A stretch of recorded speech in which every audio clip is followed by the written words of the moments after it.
இன்றே டவுன்லோட் செய்து உங்கள் ஃபேவரட் ஷோக்களை என்ஜாய் பண்ணுங்க. மிஸ்டர் சுந்தர் எல்லாத்தையுமே சொன்னாரு. கேட்கறதுக்கு ரொம்ப இன்ட்ரெஸ்டிங்கா எக்ஸைட்டிங்கா இருந்துச்சு. எப்படி கண்டுபிடிச்சீங்க இப்படி ஒரு மிஷினை? இது என்னோட கண்டுபிடிப்பு இல்ல சார், எங்க அப்பாவோடது.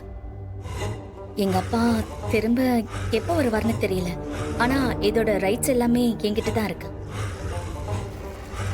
நான் தான் அதை மார்க்கெட் பண்ணணும்னு முடிவு பண்ணிருக்கேன். Very good, very good.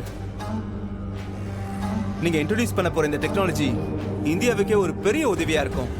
கொஞ்சம் எக்ஸ்பிளைன் பண்ணுங்க எனக்கு. ஷோ சத்யா,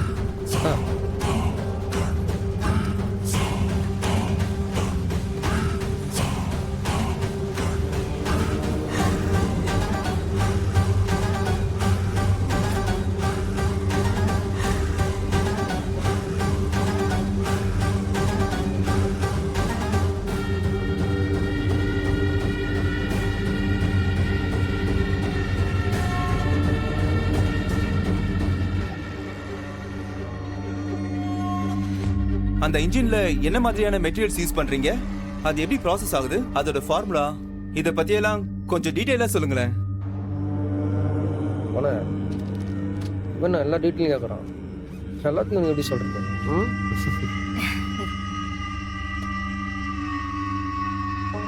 இல்ல சார், இந்த ஃபார்முலா பத்தி எல்லாம் இல்ல அஞ்சலி, நம்ம சேர்ந்து ஒர்க் பண்ண போறோம். எல்லா விஷயமும் தெரிஞ்சுக்கணும் தானே? நீங்க எவ்வளவு கேட்டாலும் நான் இன்வெஸ்ட் பண்ண தயாரா இருக்கேன். அக்ரிமெண்ட் கூட இப்பயே சைன் பண்ணனும், பண்ணிக்கலாம். சரிங்க சார். நான் என்னுடைய ஸ்டாஃப் எல்லார்கிட்டயும் ஒரு வார்த்தை கேட்டுட்டு டிஸ்கஸ் பண்ணிட்டு அதுக்கப்புறமா நம்ம பேசலாமா?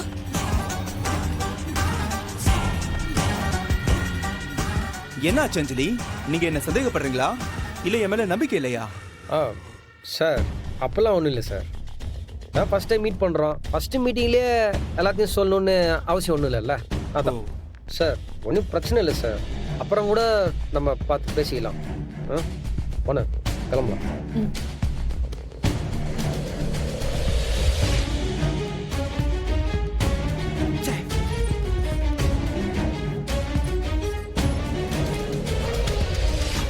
என்னாச்சு? ஏதாவது டீடைல் சொன்னாங்களா? மொத்த பிளானும் சொதப்பிடுச்சு.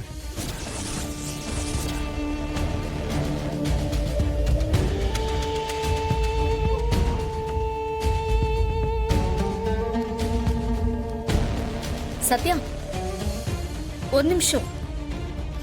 சத்யா, நீ என்ன நினைக்கிற? இல்லை உன பார்க்கறதுக்கே அவன் சரியான திட்டமாக இருக்கிறான். அவன் ஏதோ பெருசாக பிளான் பண்ணுறான். நம்ம ஐடியாவை நம்மளாண்டே தெரிஞ்சுக்கணும், நமக்கே உப்பு தேடி பார்க்குறான். இதெல்லாம் சரியாவது ஓனர். ஆமா சத்யா, எனக்குமே அந்த ஆளை பார்த்து டவுட் தான். ஆளு மொழியும் ஒண்ணுமே சரியில்லை. எப்படி இருக்கான்னு பாரு. ஒருத்தன் நாள் கணக்கா கஷ்டப்பட்டு உழைச்சு ஒரு ஐடியாவை கொண்டு வருவானா? இவனுங்க நோவாம வந்து அதை திருடிட்டு போயிடுவானுங்களாம். இவனுங்க மாதிரி ஆளுங்களாலதான் இந்த நாட்டுல நல்ல கண்டுபிடிப்பும் வர மாட்டேங்குது, புது புது சயின்டிஸ்டும் உருவாக மாட்டேங்கிறாங்க. ஓனர், அது நம்ம ஊருக்கே கிடைச்ச சாபம். அதுக்காக நம்ம அப்படியே மொத்தமா ஒதுக்கிட முடியாதுல்ல, போராடணும் ஓனர். சும்மாவே நம்ம நோக்கத்தை புரிஞ்சுக்கின்னு நமக்குன்னு ஹெல்ப் பண்றதுக்கு வெளியே நிறைய பேர் இருக்கிறாங்க. தேடுவோம். நாம தான் தப்பான ஆளை நம்பி போறோம். அதான் பிரச்சனை. நம்ம சரியான ஆளை கண்டுபிடிப்போம், கண்டிப்பா கிடைப்பாங்க. நம்பியா இருங்க, வாங்க போவோம்.